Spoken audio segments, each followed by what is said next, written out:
Nike bilang mujizat itu adalah sebuah keajaiban. Ada lagi? Kalau kita bilang mujizat berarti apa? Mujizat berarti apa? Iya, Fian. Oke, Fian bilang mujizat itu adalah sesuatu yang nyata. Ada lagi? Iya, jadi mujizat itu adalah sesuatu yang terjadi, tapi biasanya kita bilang begini, sesuatu itu terjadi di luar nalar manusia. Kenapa dibilang di luar nalar manusia? Karena itu hanya bisa dilakukan oleh orang yang memiliki kekuatan lebih daripada manusia. Makanya kita bilang mujizat. Contohnya seperti tadi yang kamu lihat, ada Yesus memberi makan 5.000 orang, terus ada Yesus membangkitkan seorang pemuda di Nain, ada Yesus mengubah air menjadi anggur. Apakah manusia bisa buat itu? Ya. Itulah yang dimaksud dengan mujizat. Jadi mujizat itu adalah sesuatu hal yang bisa dibilang sangat besar karena itu tidak bisa dilakukan oleh manusia. Kemudian, menurut kamu mengapa Yesus melakukan banyak mujizat? Apa tujuan Yesus melakukan mujizat? Ada yang tahu? Tujuan Yesus melakukan mujizat untuk apa? Iya, Nike. Agar lebih banyak lagi orang yang percaya akan Tuhan. Oke, Nike bilang tujuan Yesus melakukan banyak mujizat adalah agar lebih banyak orang lagi yang percaya akan kuasa Tuhan. Betul. Ada lagi jawaban yang lain?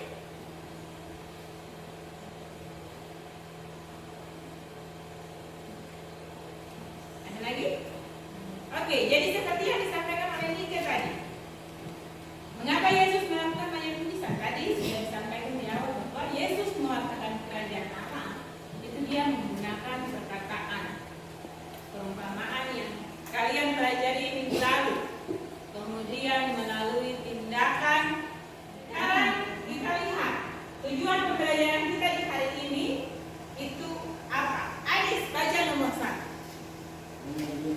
Mengidentifikasi mujizat yang dilakukan Yesus dalam kitab suci. Ya, mengidentifikasi mujizat-mujizat yang dilakukan Yesus dalam kitab suci. Jadi, hari ini kita akan ada dalam kelompok lagi. Tapi bedanya, nanti sebentar dalam diskusi kalian dalam kelompok dan dinamika kelompok, nanti Ibu akan minta kamu untuk membuat proyek mini. Proyek mininya itu apa?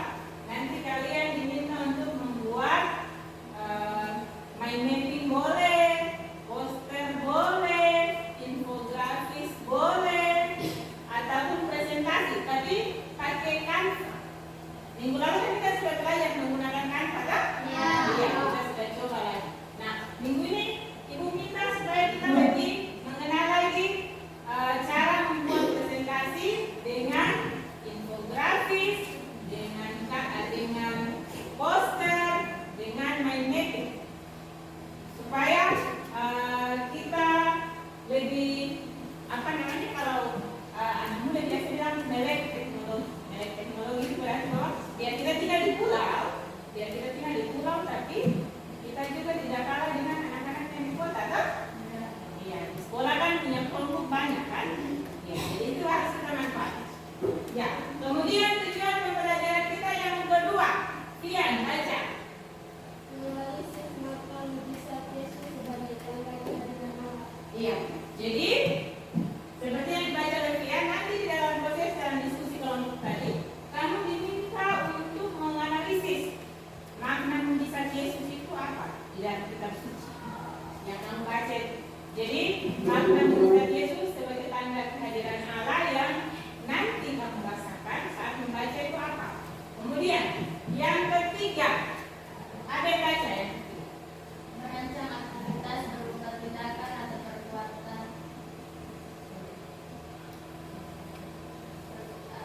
perbuatan lain sebagai pendukung dan turut serta mewartakan kerajaan Allah melalui tindakan. Iya, jadi seperti yang Ibu sudah sampaikan nanti ya di pembelajaran kalian akan diminta untuk dalam kelompok, lalu akan membuat semacam proyek menyediakan belas kasih untuk sesama. Oke, kemudian sekarang kenapa kita harus mempelajari materi ini dan gunanya untuk hidup kita sehari-hari itu apa? Nah, melalui pembelajaran hari ini itu diharapkan supaya membantu kita, jadi bukan cuma kamu saja, ibu juga. Sebagai seorang Katolik itu kita melalui pembelajaran ini kita diharapkan untuk semakin menyadarkan diri kita bahwa tugas kita sebagai seorang pengikut Kristus itu untuk mewartakan sukacita, mewartakan kabar gembira kerajaan Allah. Nah, apa yang bisa kita buat itu melalui tindakan kita meskipun itu sederhana. Nah, selain itu nanti di dalam proses kalian bersama dalam kelompok itu pemahaman bermakna yang bisa kalian dapatkan diharapkan di dalam kelompok itu kalian bisa menghargai perbedaan pendapat dan juga dapat membangun jiwa. Oke, baik. Nah, sekarang ibu mau mengajak kamu untuk nonton. Mengajak kamu menonton. Nah, karena bunyi bunyi mesinnya itu agak keras, jadi diharapkan supaya semua bisa menyimak dengan baik ya. Yang suka nonton bisa ini, lalu yang lebih senang untuk membaca nanti bisa langsung buka di Injil Lukas bab 5 ayat 17 sampai 24.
Tugas kelompok adalah kalian akan diminta untuk membuat tentang konsep, poster ataupun infografis tentang mujizat yang dilakukan Yesus di dalam kitab suci.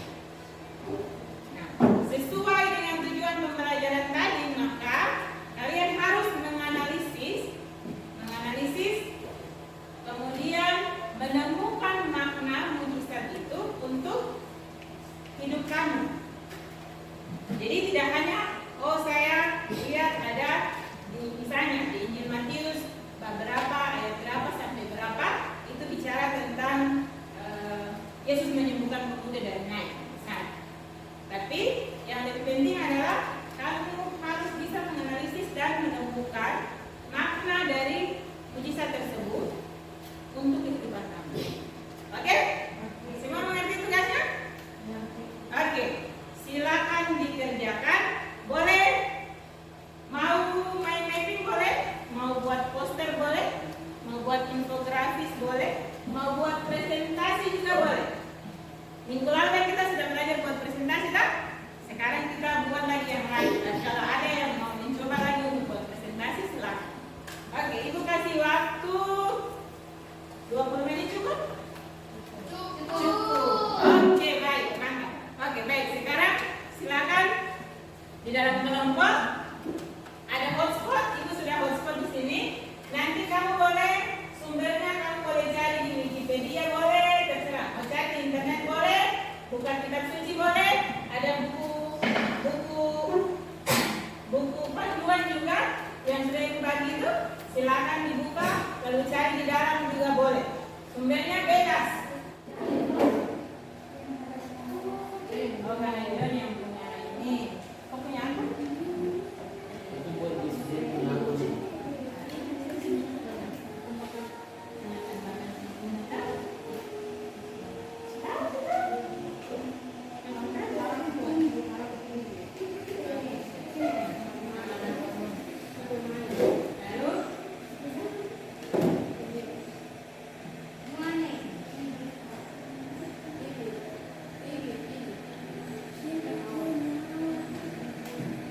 Yang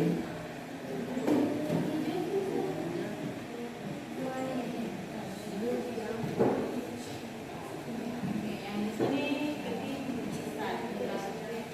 Mujizat Yesus.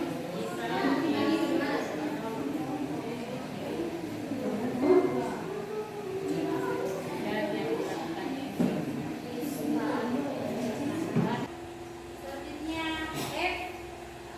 Seorang buta dan bisu yang kerasukan. Injil Matius bab 12 ayat 22 sampai dengan 23.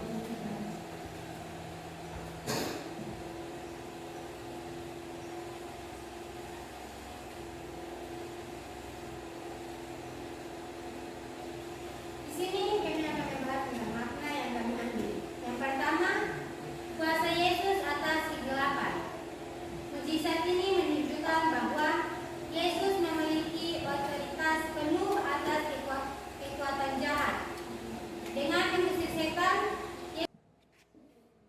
sepanjang hidupnya Tuhan Yesus melakukan banyak mujizat. Mujizat tersebut dilakukan bukan untuk menyembuhkan diri, menyembuhkan masyarakat,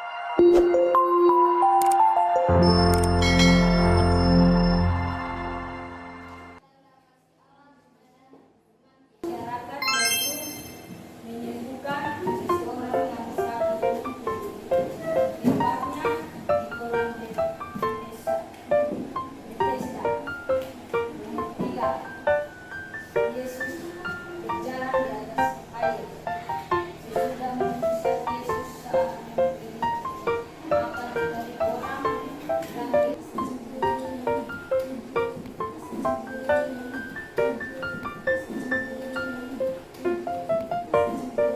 Ya, oke, kita tepuk tangan dulu kita semua. Sekarang Ibu mau bertanya, dalam proses kamu tadi di dalam kelompok ketika membuat proyek itu, tadi Ibu perhatikan ada yang buat infografis, ada yang buat presentasi, ada juga yang buat poster.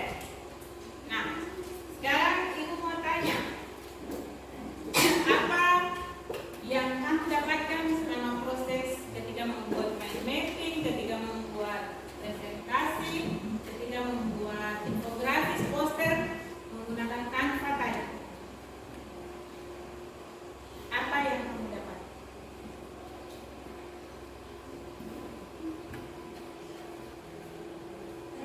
Iya, Nike, silakan.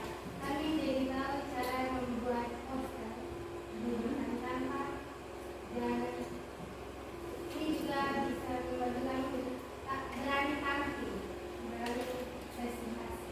Iya, baik, terima kasih. Jadi Nike mengatakan bahwa lewat proses proyek hari ini, dia menjadi lebih tahu tentang bagaimana membuat poster dan juga berani tampil di depan untuk presentasi.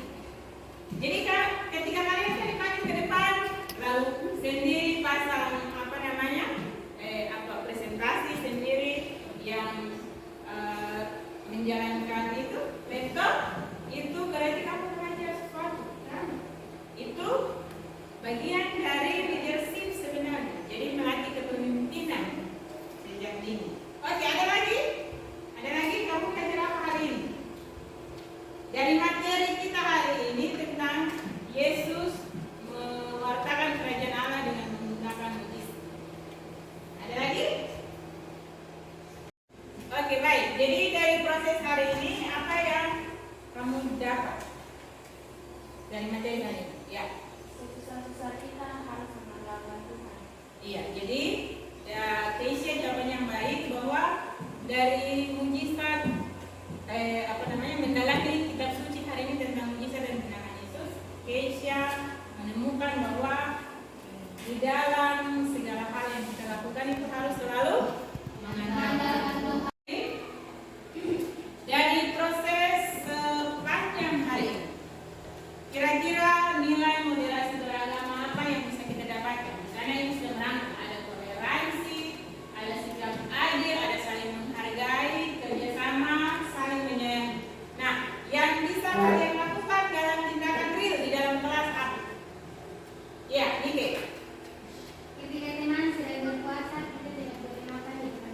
Oke, ketika teman sedang berpuasa maka kita tidak boleh makan di depan mereka. Itu sebagai bagian dari tindakan menghormati teman yang beragama lain. Kemudian Keisha. Menghargai teman yang sedang berdoa. Oke, menghargai teman yang sedang berdoa. Baik, jawaban yang baik Keisha. Ada lagi yang lain? Ada lagi?